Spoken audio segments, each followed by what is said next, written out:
Sunnah.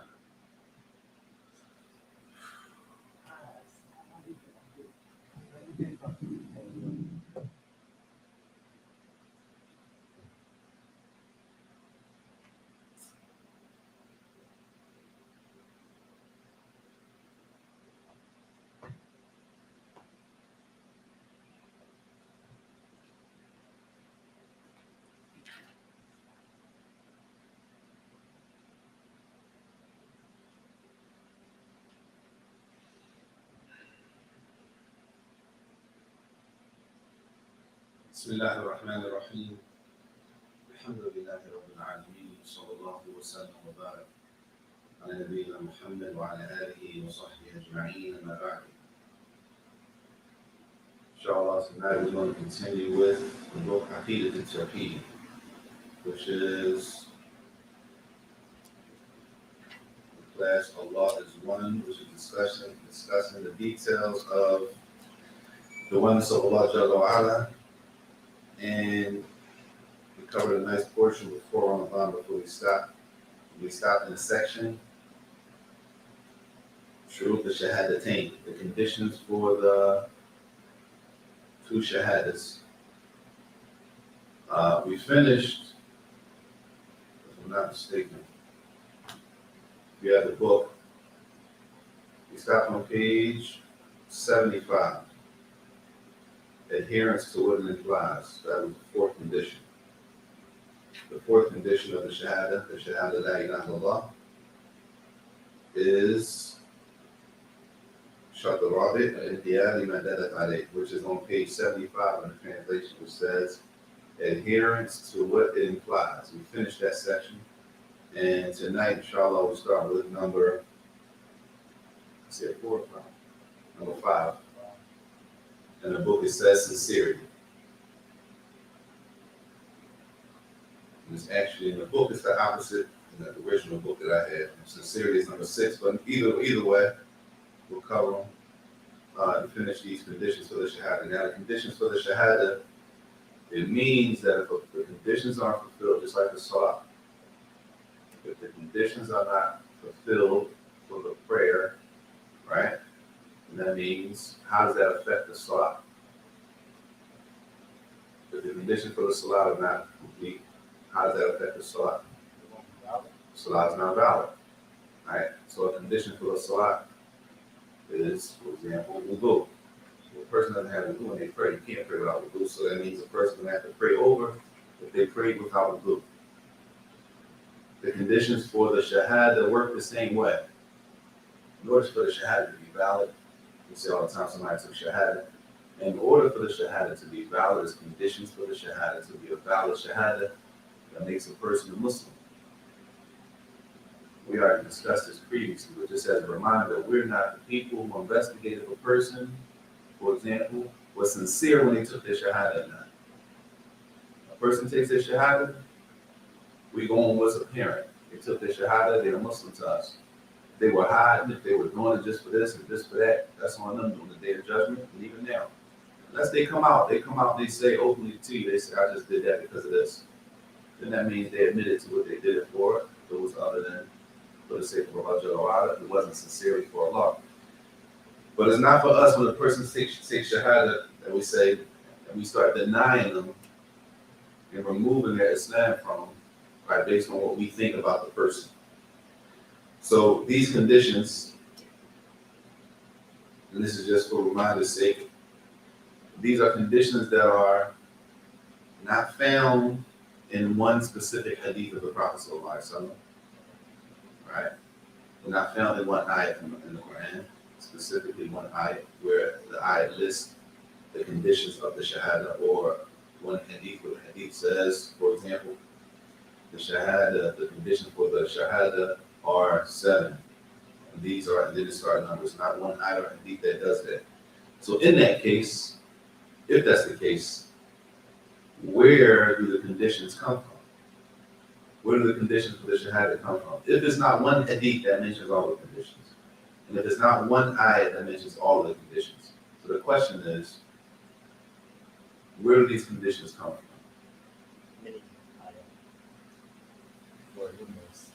numerous ayat in the Quran, or from the hadith of the Prophet. What does that mean? Yeah, what do you mean by it? You said it. I don't understand what you're saying. I want to make sure I understand what you're saying. Well, there's like different proofs for like each condition the shahadah.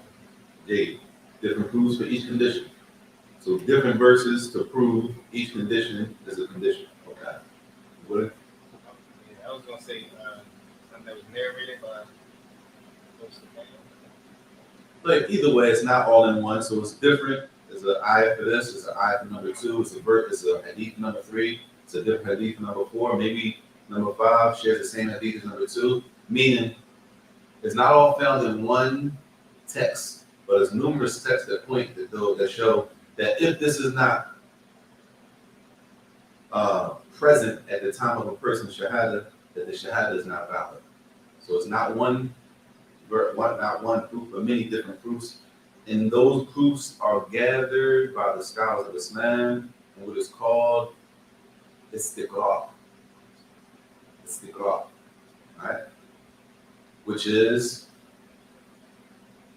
a science that the scholars use, right? We hear conditions for Hajj, conditions for Salah, conditions for wudu, conditions for this. But where are those conditions at?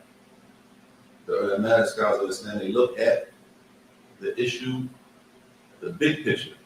They gather all of the evidence surrounding that issue. And then not just gather the evidence, you have to look at the wording. The wording of the ayah. What does the ayah say? Does the ayah prove that it's a condition that is not done, that it's invalid, or does the ayah prove that it's recommended to do it? Does the hadith prove the statement of the Prophet ﷺ? What he said, that does it prove that this thing is a condition, or does the hadith prove that it's just better to do it, it's recommended? Okay, so now that you just gathered the proof, the information, the proof from the Quran and Sunnah, but once the information is gathered, now you gotta look at the wording. What does the wording of the verse or the wording of the hadith prove? Once they do all of that, they say, okay, based on all of the research done, the ayat and the verses connected to this issue, the shahadah, is proven that the conditions for the shahadah are 7 things that have to be present in order for the shahadah to be valid. And that's how they come with that number. Later. So we reached number 4.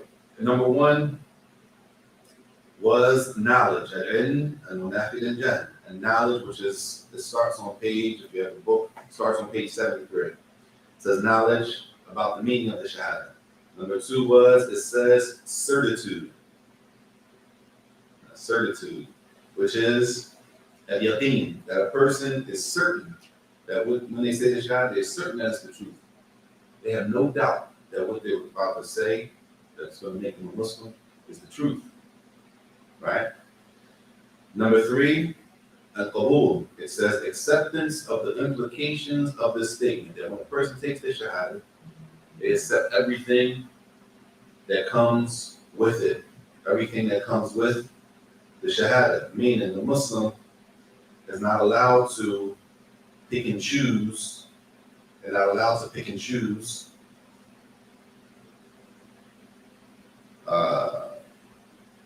what they're going to accept from the deen and what they're not going to accept from the deen. Okay, the Muslim is not allowed to choose what they're going to accept from the religion and what they're not going to accept from the religion. That they accept everything that comes with the shahada, right? Later. Number 4, submission, al-inqiyad, which it says here, adherence to what it implies. These are the ones we already finished. And we're picking up now on number 5. Number 5, which is Ashrat al-Khamis. Number 5. In the book it says sincerity. In my book, they're flipped. Sincerity is number 6, but either way. Sincerity, al-ikhlas. It says al-ikhlas wa huwa tasfiyatu al-amal min jami' shawa'ib al-shirk. That a person did the action that was only for Allah's sake.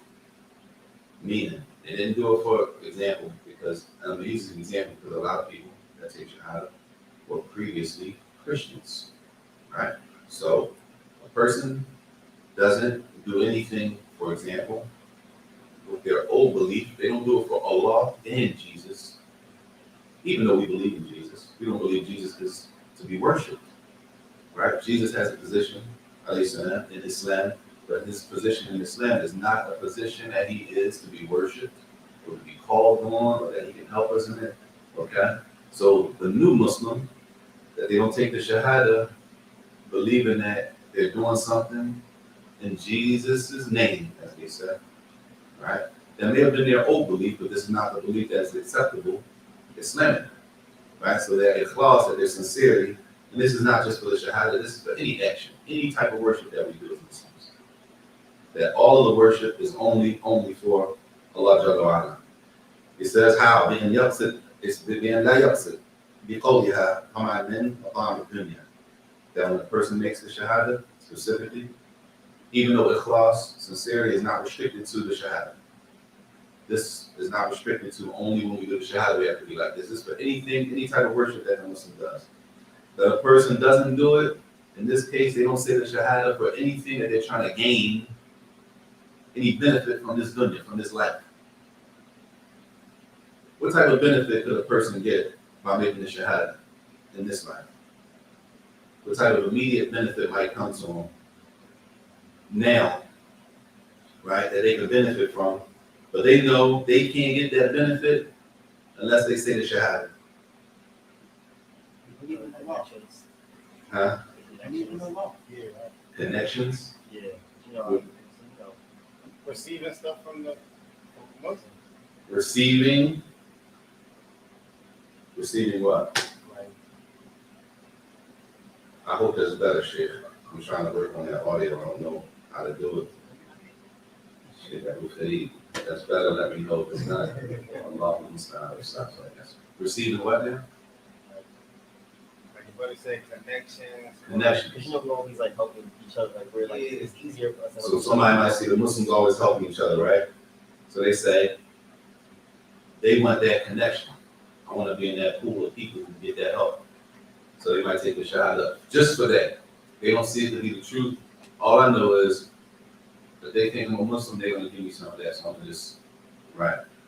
Not saying we do help. If they were to do that, that would be between them and Allah. How would we know that unless they came out and told us? We wouldn't know. And we would treat the person like a Muslim, but they don't have the answer, you don't care. They might even fool us, but Allah Jalla wa Ala, alhamdulillah. Allah Jalla wa Ala is Al-Alim. Allah knows everything. Nothing is hidden from Allah subhanahu wa ta'ala. Like, what else? Because people say this a lot. There's one of them that people say a lot. Huh? Marriage. I mean, yeah, that's what I'm working on. People say a lot. I wasn't talking about that. You explain that to me now. Marriage, how does that work?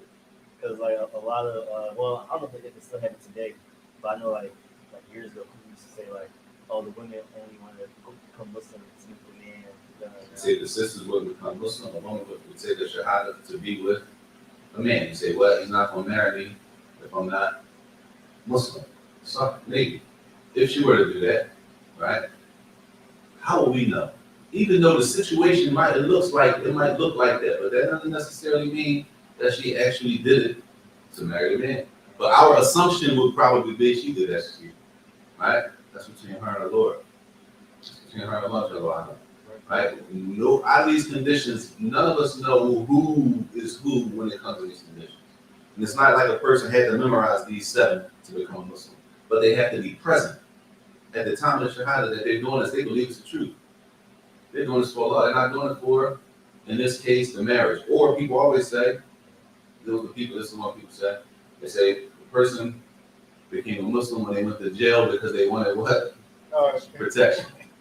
Right? They say they wanted protection when they went to jail. He just Muslim, he was in jail. He needed some protection. So, right? That's not why we take shahada. And even though it might look like that, how can we confirm that that's why the man that went to jail, the brother went to jail? How can we confirm that's the reason he took shahada? We can't, unless they come out and tell us, right?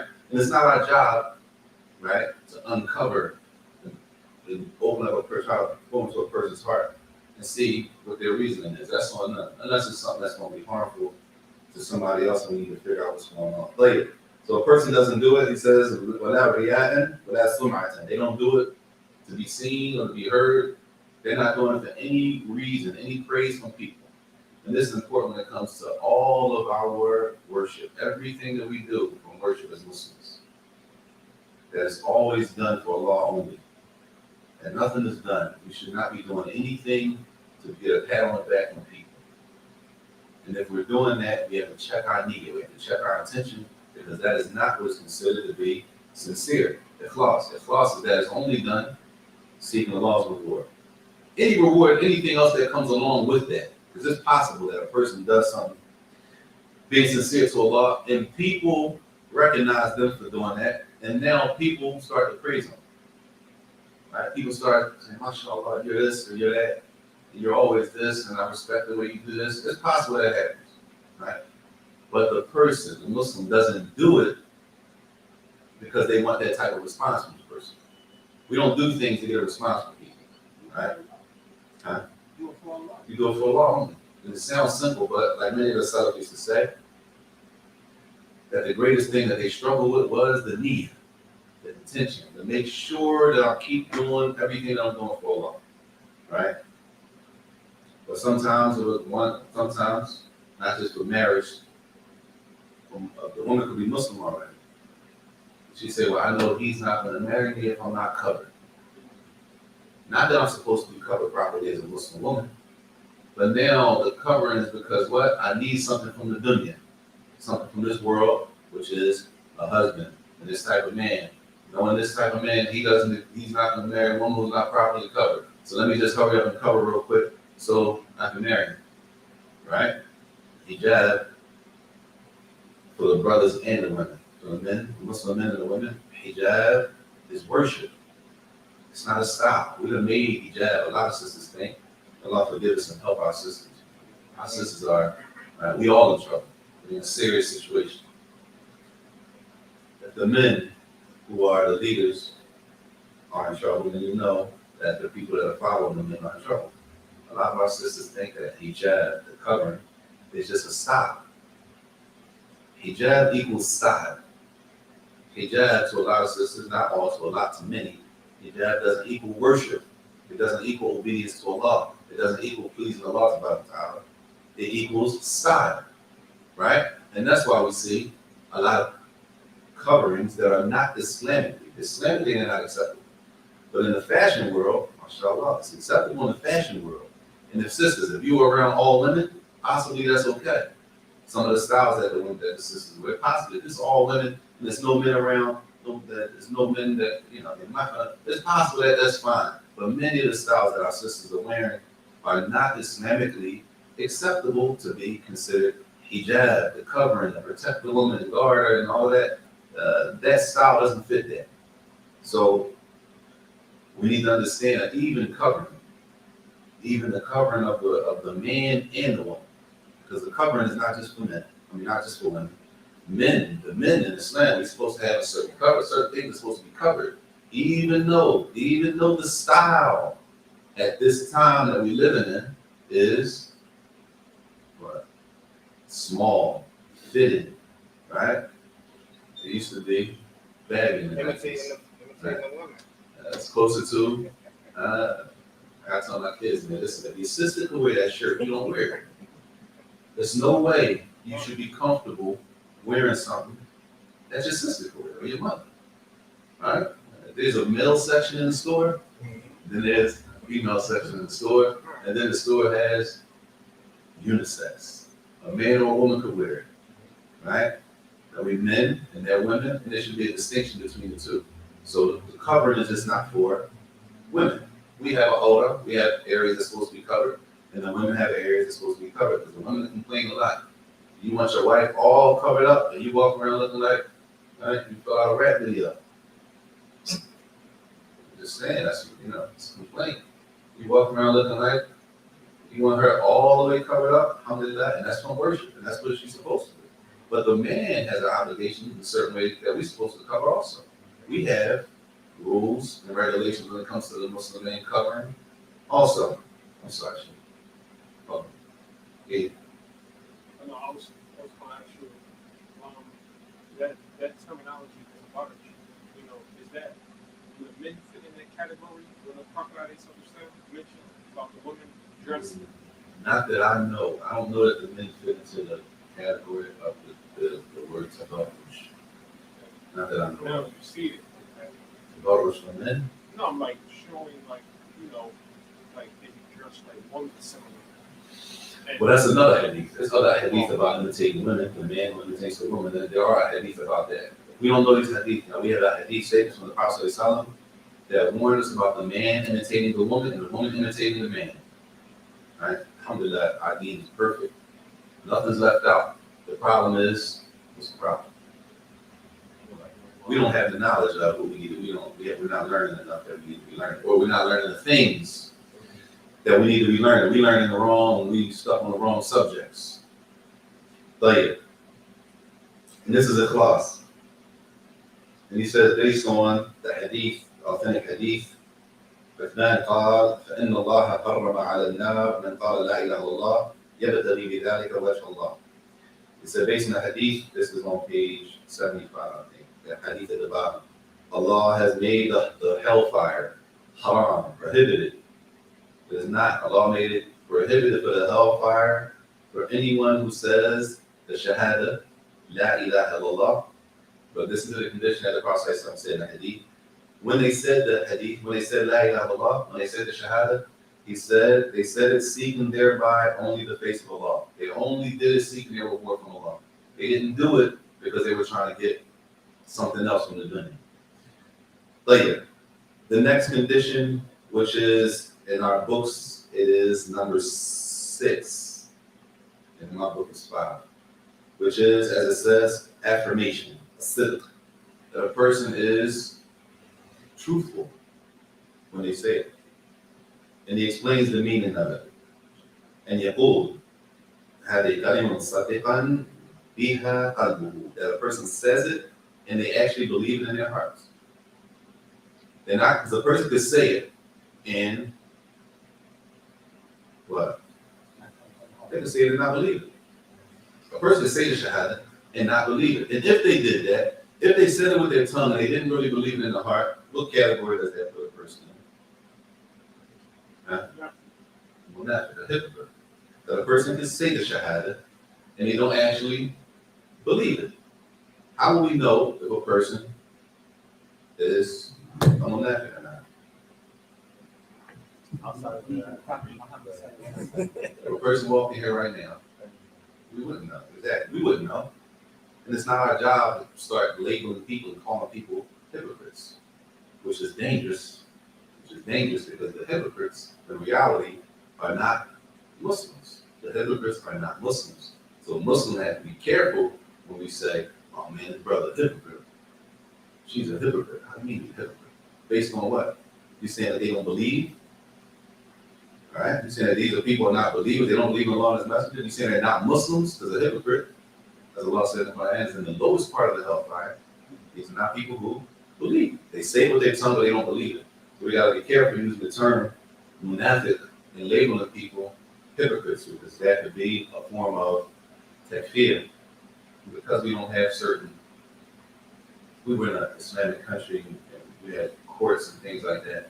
People would be getting taken to court, maybe lashed, right? Because we can't control our mouths, we can't control our tongues. Allah forgive us.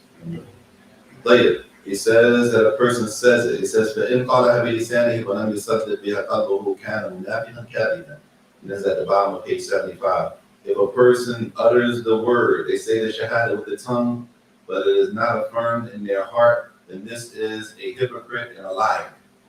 And that's why it's dangerous to consider people and start calling people and labeling people hypocrites. Based on, because usually a person calls another person a hypocrite, based on a bad situation that they had between each other. We had a bad deal. He said he was going to show up. He never showed up. He's a hypocrite.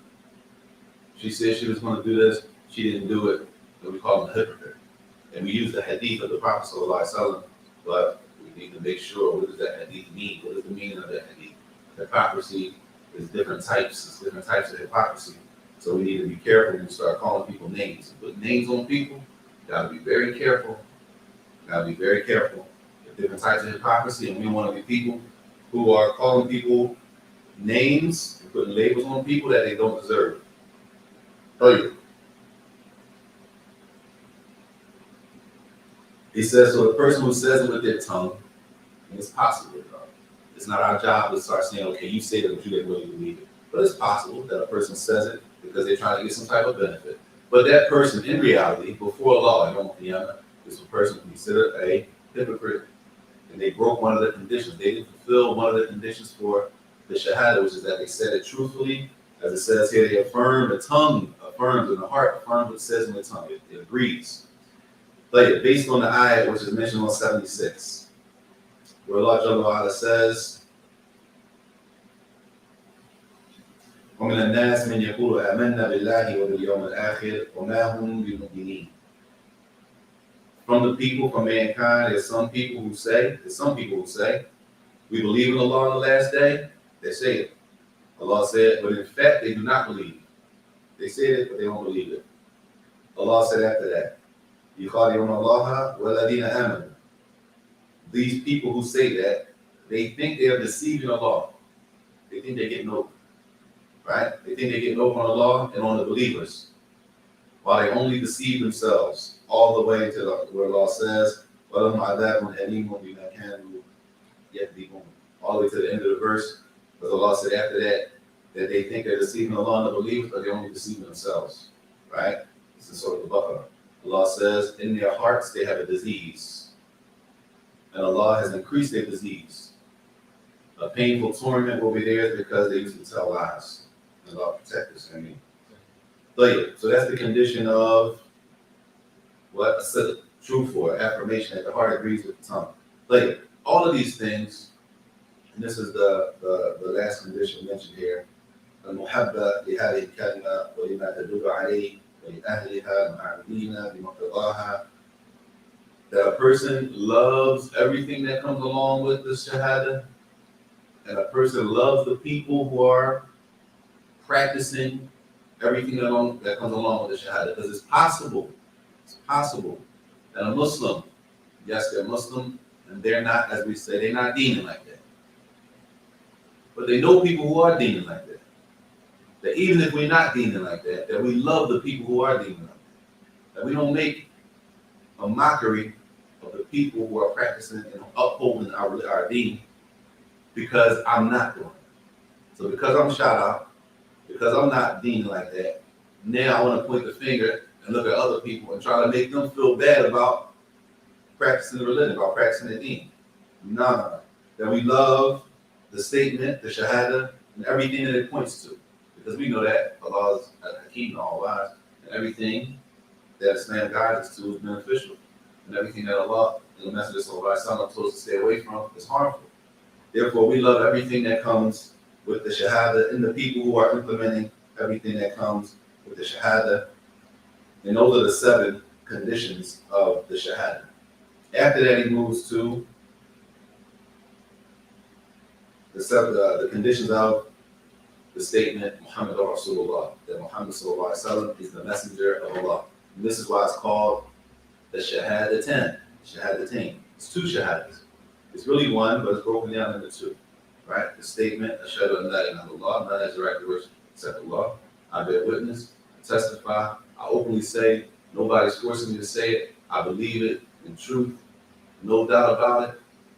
Right? That none has the right to be worshipped except Allah, and also that the Prophet Muhammad is the messenger of Allah.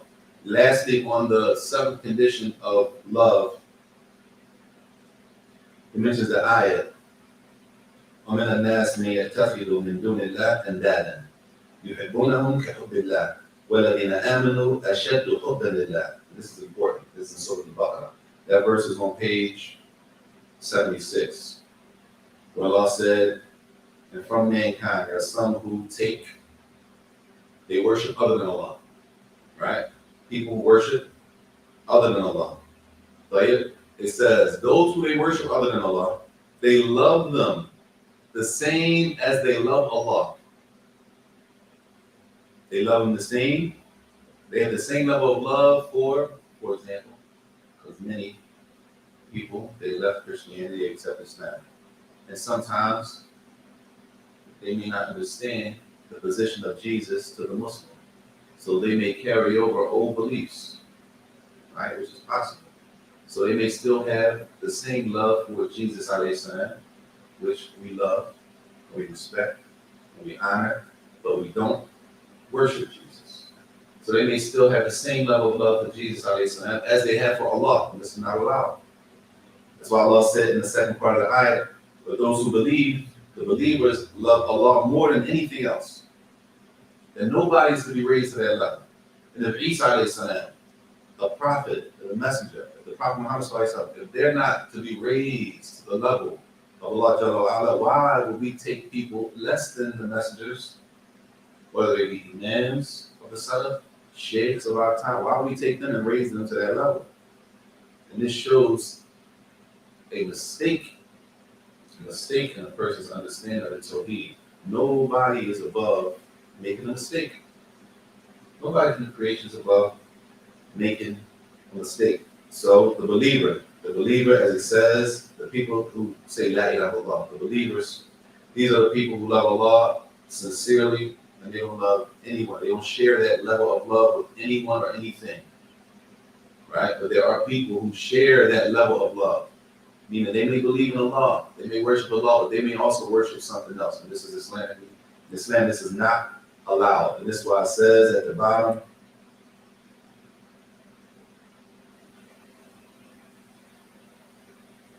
and that's the bottom of page 76, I think. It says the people that love Allah, they love Allah with a pure love, right? While the people love idolatry, the people of shirk who worship other than Allah, they love Allah and they love others along with them on the same level. And this is not allowed. And this is what would negate that condition, that nothing is to be loved above Allah Jalla wa'ala. No person, no thing is to be loved above the hook, the love of Allah Ta'ala. I'll the next section, the conditions of the statement that Muhammad sallallahu alaihi wasallam is the messenger of Allah. Meaning, a person says that, right? And a lot of people say that, right? That's the shahadah. But with that there's something that there are things that come along with that. There are beliefs that come along with the statement that Muhammad sallallahu alaihi wasallam is the messenger of Allah. He said, number one, at the top of page 77.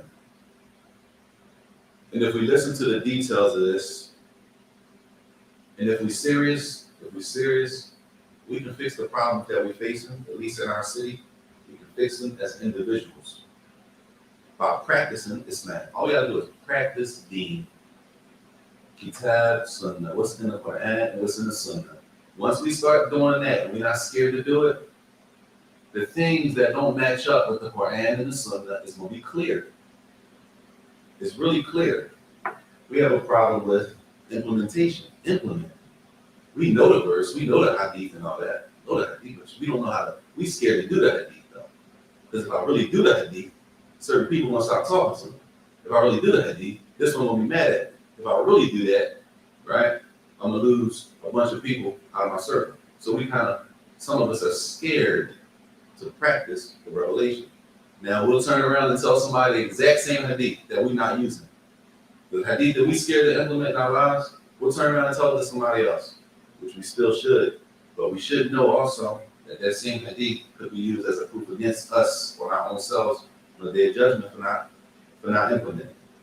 Saajid, he says the first thing, number one, that a condition that the statement that I believe that Muhammad is the messenger of Allah, sallallahu alaihi wasallam, is that al-i'tiraf bi risalatihi wa i'tiqaduha batinan fil qalb. He says, number one, that I admit, I recognize that the message that the Prophet sallallahu alaihi wasallam came with, I recognize it and I believe it in my heart. That I believe what he said is the truth. I believe the message that he came with is the truth. And what is the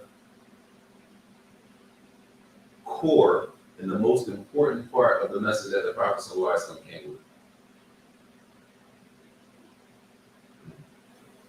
The most important thing that the Messenger ﷺ came with in his message is what?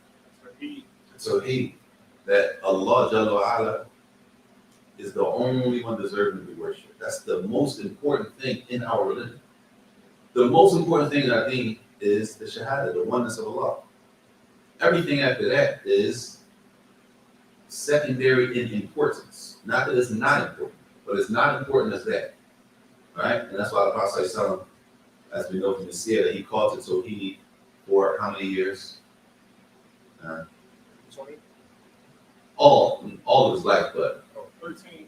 13 were specific to and restricted to Tawheed, and not many rulings, halal and haram. Not too many halal and haram were discussed in those years. Not that halal and haram is not important, but more important is Allah's oneness. Allah's one. Allah's only deserving worship. Like, that's the first one. So we say that we believe that Muhammad sallallahu alaihi wasallam is the message of Allah. We believe in the message that he came with. That is true. We believe it in our hearts. We're not just saying it with our tongues, just like the first part of the shahada. We're not saying it to get something.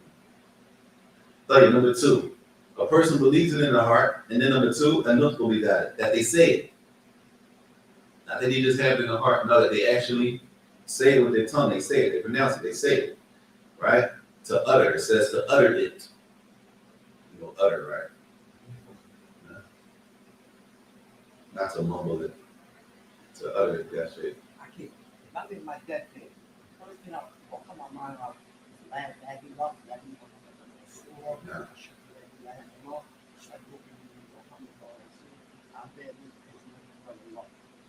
I'm in my death. That's the exact words I'm going to say. Inshallah. And that's what we should, that's what inshallah. Like the Sheikh said, a person on their deathbed, we want our last words to be the shahada. Ashhadu an la ilaha illallah wa ashhadu anna Muhammadan Rasulullah. That's what we want our last words to be. In order for that to happen, we need to live our lives around that. That needs to be something that's always on our tongue, that we're always saying it.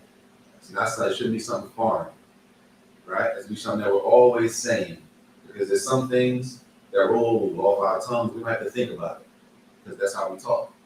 We use those phrases and those words so much every day, right? We don't have to think about it; they just come out, and that's how the shahada should be on our tongues. So if Allah tests us where we're on our deathbeds and we still have the ability to speak, because some people don't get that opportunity. Some people, whatever happens, they die there, no waiting. It's immediate death. And some people die and they're on their deathbed, and they may be there for months, days, hours, and they have time to actually pronounce the shahada before they die. If that's the case, we need to make sure that's part of our vocabulary, our everyday vocabulary, so that it comes off of our tongues easy if Allah puts us in a situation like that. So the second thing is that a person says it. Yes, I've been witness that Muhammad sallallahu alaihi wasallam is the messenger of Allah. He says, they say it with their tongue. A person should say it, not just they believe it in their heart. You need to say it. That's part of the shahada. Number 3, المتابعة له بأن يعمل بما جاء به من الحق ويترك ما نهى عنه من الباطل. That a person, if we believe, this is how simple it is. If we believe that Muhammad sallallahu alaihi wasallam is the messenger of Allah, that means we have to do what? Follow him. Follow him how? As he says, that we do the things that he taught us to do. The things that he came, the Prophet came to the truth, right? So that means we're going to do the things that he taught us to do. From those things that he taught us to do, and we're going to stay away from the things that he told us to stay away from. And that's number 4. It says, number 3. It says, following him by acting according to the truth that he brought, and abandoning, staying away from whatever falsehood that he prohibited. Everything he said stay away from, that we stay away from. Which means, the Prophet said,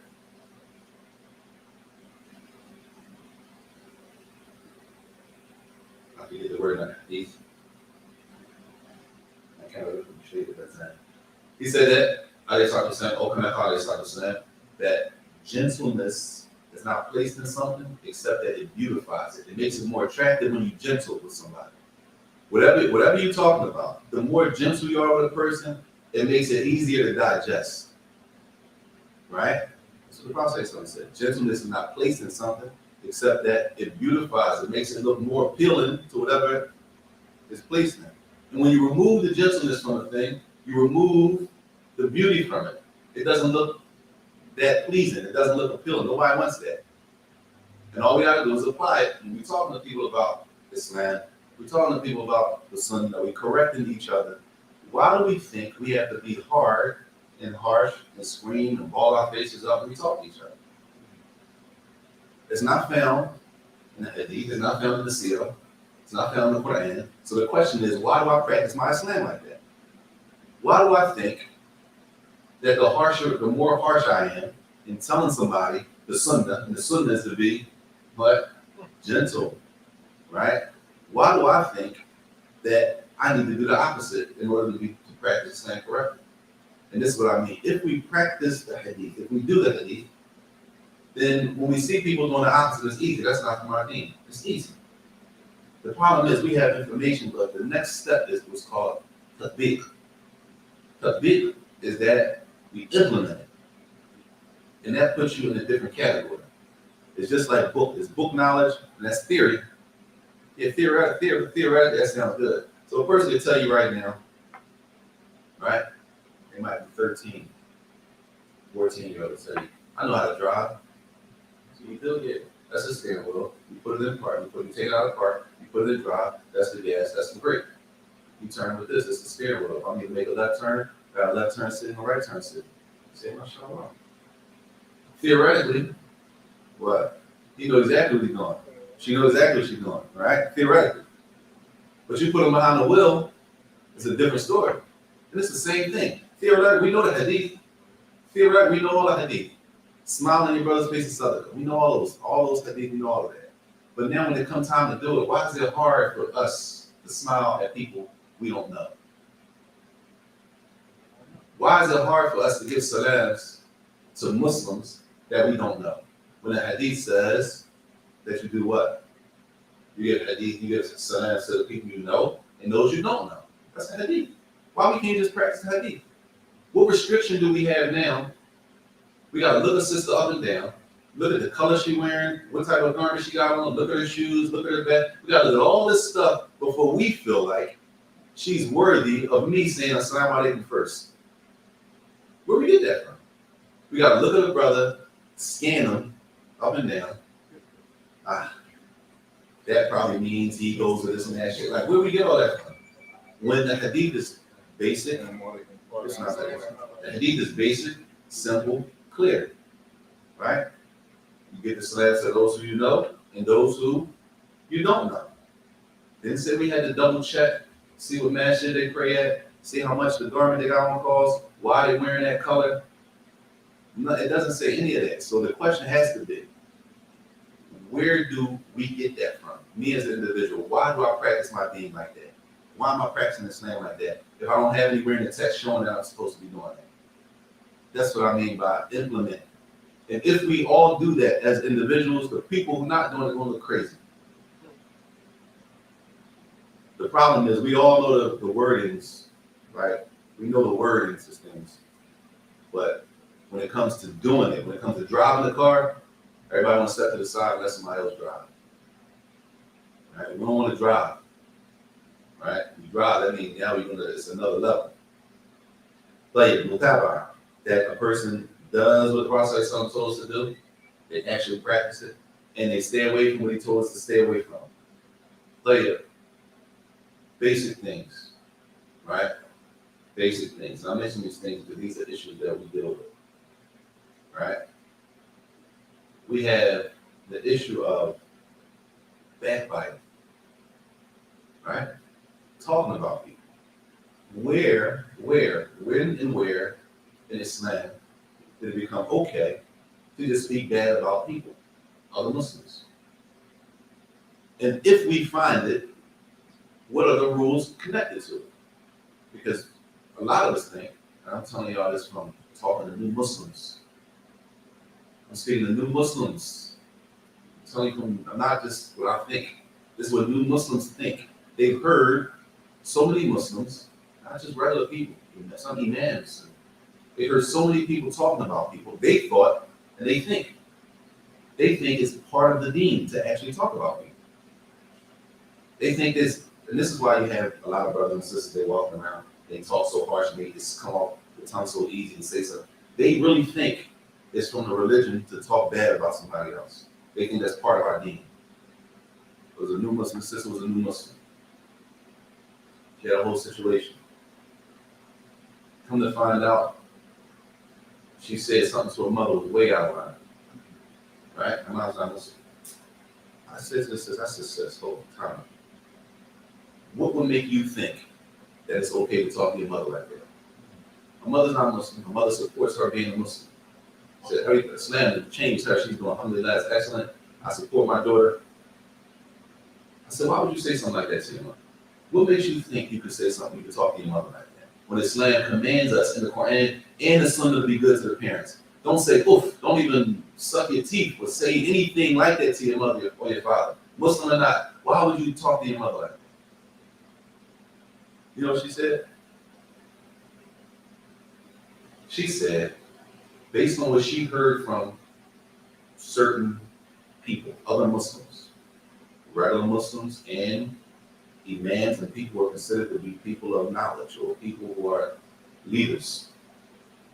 I heard them saying it. I mean, we don't do that. This is what she said. We don't do that. She was really confused. She hadn't been Muslim less than a year. We don't do that? I said, do what? You got to tell me what you're saying, do.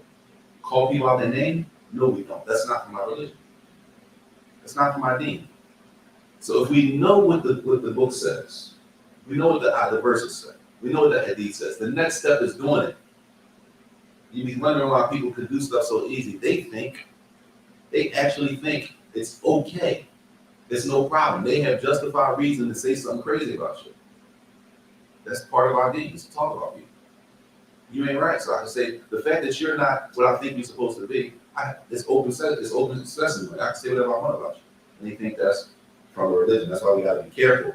Following what the Prophet said, right? We all know the seer. We all know the story. There was a Jewish man. He used to put thorns in front of the Prophet's door every day. When did the Prophet come off and disrespect the Jewish man? When did he do that in the seer of the Prophet? And we turn around and we talking to Muslims, right? And then when the man didn't come to put the thorns in front of his house that day, he did what? He went to go look for him. Where's the man who's always coming here to put thorns in front of my door? Wrong side. Following, if we really want to follow, because right now we got tons of information. But the next step is actually practicing. As they say, you should say practicing what we preach. Play it. Number 4. تصديقه فيما أخبر به من الغيوب الماضية والمستقبلة. That we believe everything that the Prophet taught us when it comes to the unseen, right? The knowledge in the world of the unseen. That we don't know the unseen. And the only thing we know about the unseen world, only thing we know about what happens in the grave is based on what's in the Quran or the Prophet told us. We can't go any further than that. We don't have to. We don't have to have an answer for things that Allah didn't mention or the Prophet didn't mention. There's no pressure. You with me? Everything that needs to be mentioned for us is already mentioned. If it was a need for us to know that and explain that, Allah would address it in the Quran, or the Prophet would address it in the Sunnah. If it's not there, we don't need to go that far. We have plenty as Muslims of resource books of Quran. We have plenty. We know what happens in the grave, detail. When the soul is taken, the person goes into the grave, and the angels come and they set the person up. All that's from the unseen. We only know that by way of the Prophet. So those things that he mentioned, we believe in them. Whether it's things that happened in the past, right, or things that will happen in the future, like as the Prophet mentioned, some of the signs of the hour, some of the signs that the last day is approaching. Right, those are things that will happen in the future. Right? And some of those things happen in the past. And there's some signs that will happen in the future that he told us about. That we believe in all of those things. We don't doubt any of those things that the Prophet told us about. Play it. So number 5, to love the Prophet more than we love who? our own selves, number one. More than we love, it's not like that. More than we love money. That we love the Sunnah of the Prophet. More than we love money. More than we love our parents. More than we love our children. More than we love anybody. I love, and that's a high level of iman. That takes a high level of faith. Because what that equals is nobody's word trumps the statement of the Prophet. No matter how much I love you. With all due respect. This doesn't mean we have to disrespect people. Right? Because we get mad sometimes, we get emotional. Because somebody tries to, get us to do something that we're not supposed to do. So we feel like we gotta scream at them and curse them out. Because they invite you to a Christmas party. Right? So you gotta, you don't have to curse at them because they invite you to a Christmas party. But you can decline with all due respect. It's a way to say no respectfully, no disrespect, but that's against my religion. That was back in the day we used to say that. Everything was like against my religion. I wouldn't do that, that's against my religion. Right? You can respectfully decline without being rude, without showing them who you used to be and all that. You don't have to, you don't get no stripes for showing us who you used to be. There's no stripes in Islam by coming out of your Islamic character to show people who you used to be before you was a Muslim. No stripes, but you might get sins, right? You don't get no points for that. I'm gonna show you what it ain't. And I'm gonna show you who I used to be right now. And now you think you ain't no stripes for that. But as the Prophet said, that the strong believer, right, is the one who do what? Control themselves. The one who control themselves, this is the person that's considered strong Islamically. The one who can control themselves when there's some fitna, when there's some problems. Later, that a person loves the Messenger of Islam more than they love money.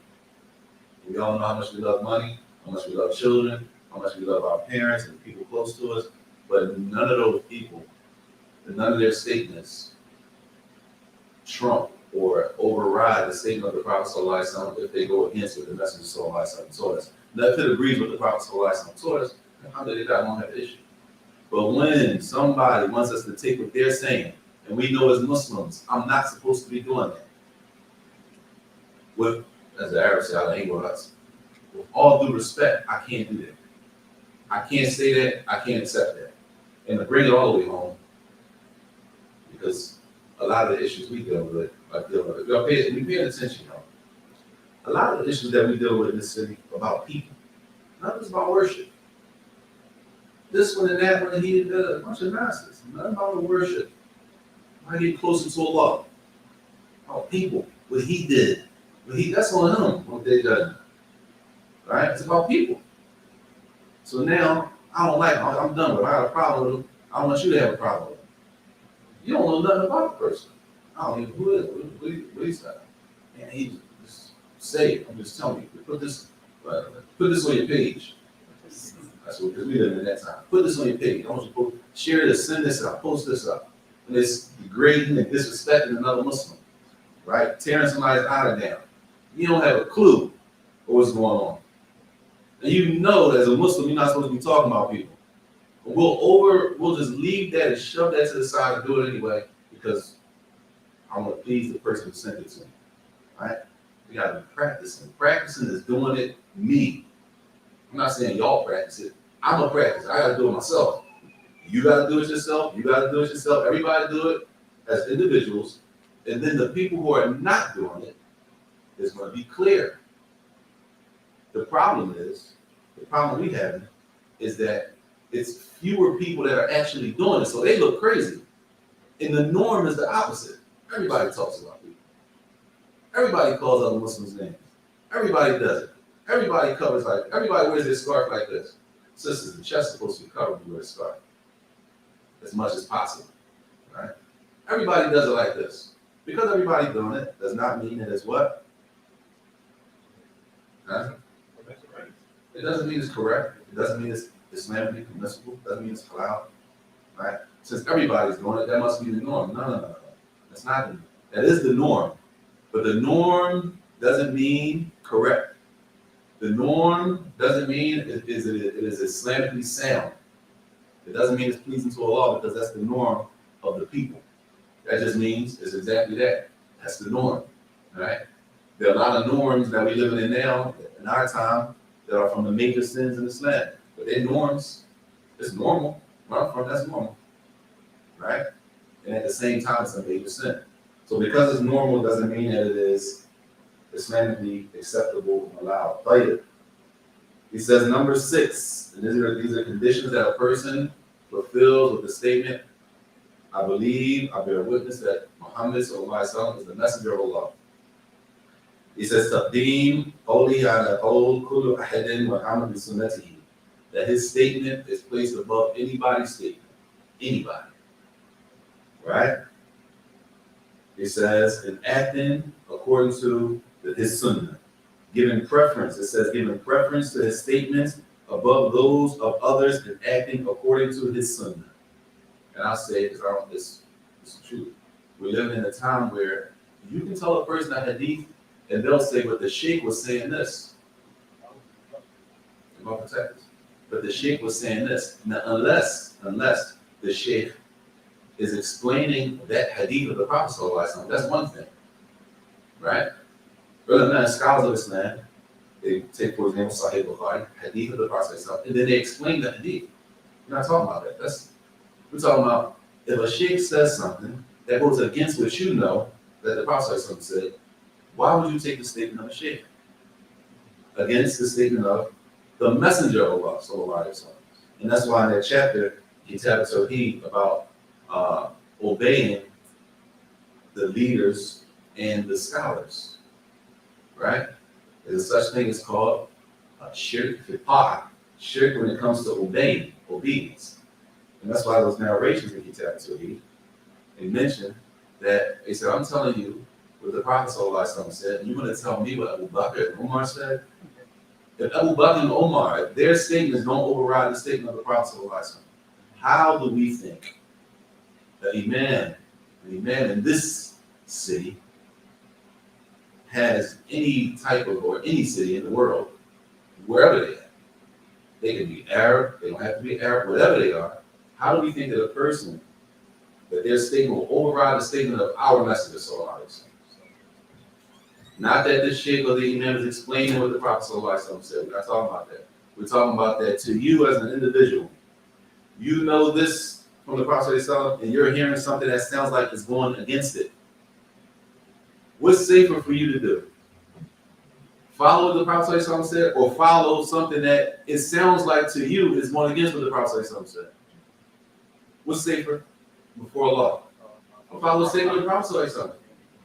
Follow what the Prophet ﷺ said. I don't know what the sheikh meant by that. It's not clear to me, but it looks to me like that's going against what we're supposed to be doing as Muslims. And if that's the case, why would we just go do it? So the statement of the Messenger ﷺ, and all this is from the shahadah we say, I bear witness that Muhammad ﷺ is the messenger of Allah. That what his statement is above anybody else's statement, and that we act according to his sunnah, the sunnah of the Messenger ﷺ, which we have plenty of books of Sunnah, so we don't really have an excuse not to follow. We have plenty of books translated. May Allah forgive us and make it better. I mean, I think we'll stop there. Even though the next section is kind of short. The next section is short, and then, in my opinion, just my opinion, this section is it's summarized. I mean, y'all know this already. This is a section of the nullifiers of Islam.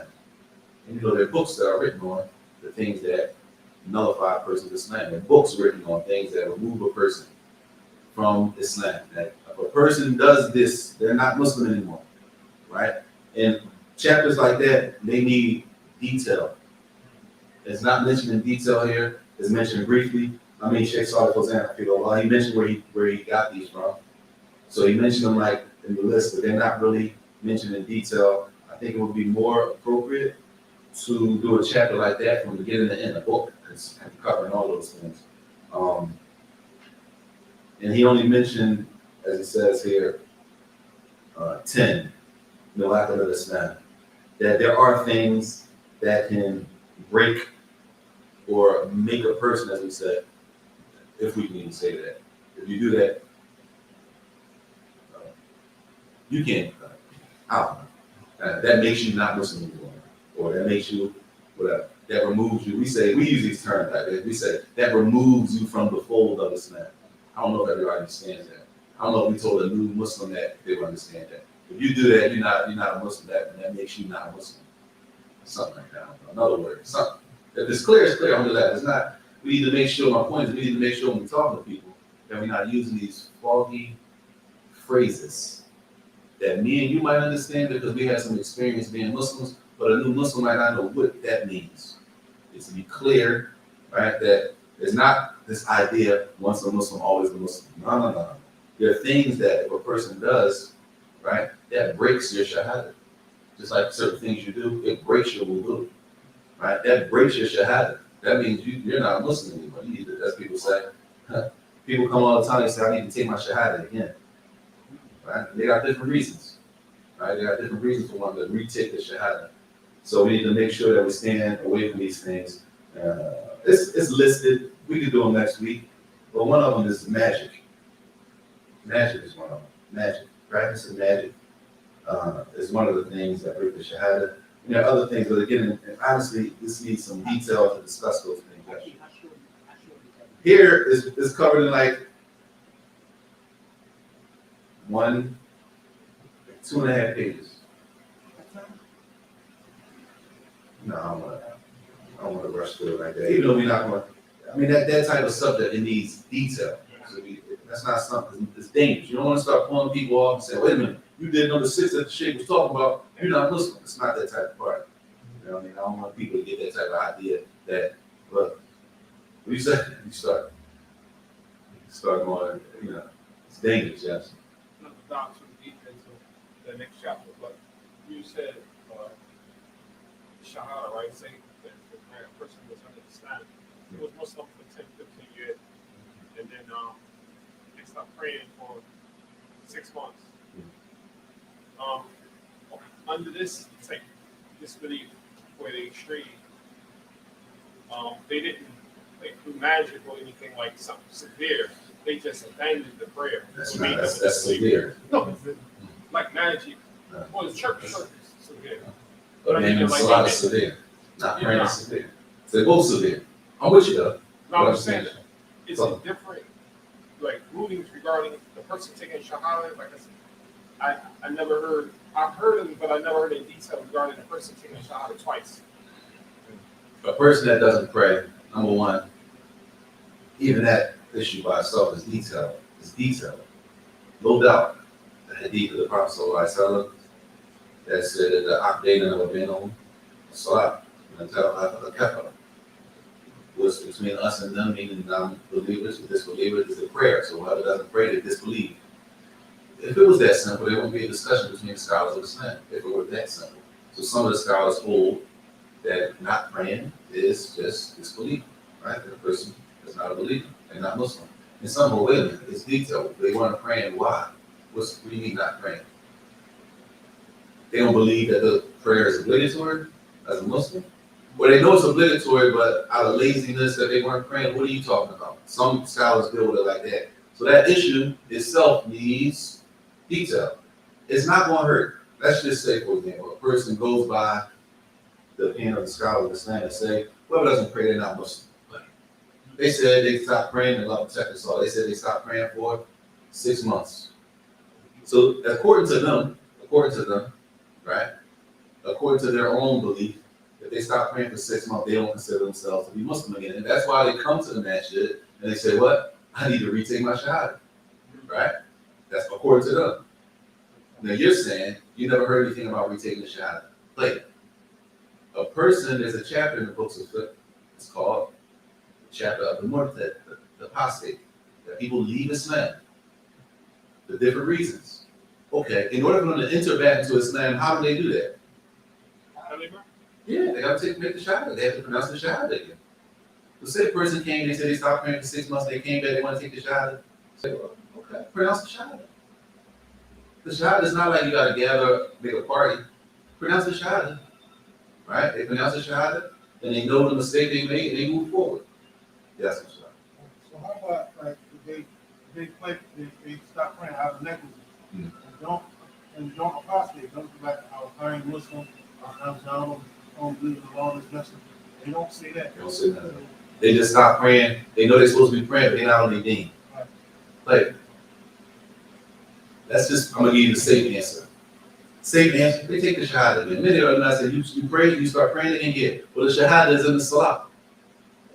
Plus, the shahadah is in the prayer. You start praying again, the shahadah is in the prayer. Like, let's just say, they said they stopped praying, and 6 months, they said, I never did, as we said, I never said I wasn't Muslim. I didn't denounce Islam. I didn't say I was a Muslim, but I wasn't going, okay.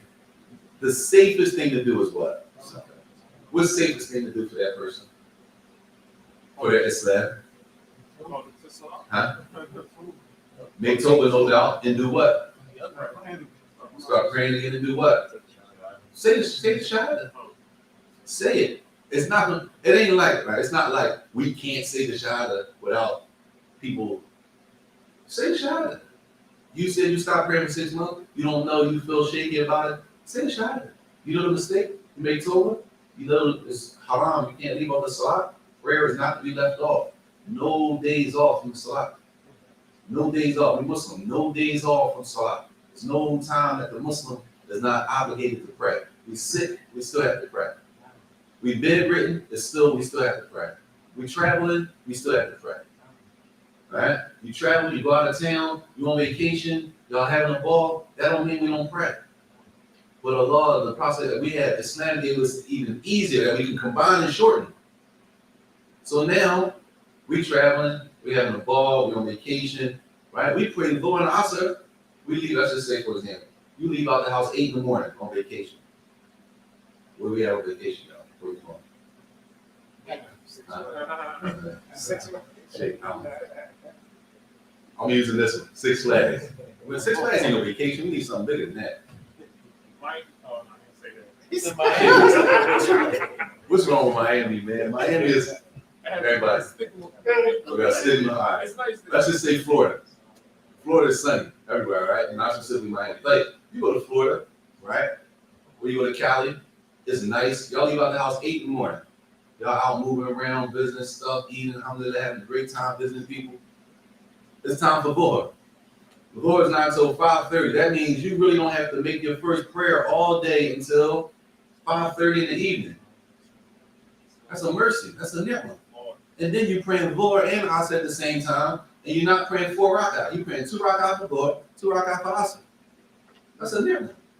And then Maghrib coming right after that, you can either pray Maghrib and Isha at Maghrib, or you can wait until you get back to the hotel, pray Maghrib and Isha. It's a mercy. The Muslim, we have no days off from the Salah. We on vacation, it's sunny, we're going swimming. None of that means we don't have to pray. None of it means we don't have to pray. We sick, we're in the hospital, none of that means we don't have to pray. I can't get up to make wudu, that doesn't mean we don't have to pray. I can't get to the bathroom to make wudu, that doesn't mean we don't have to pray. There's always, the Muslim always has to pray. And that's another discussion for Kitab Salat, the details of how to pray in a certain situation, but it's not for that. So we'll stop there until next week, inshallah ta'ala. So Allah will tell me about it, and Muhammad wa alihi wa sahbihi. Somebody have all that.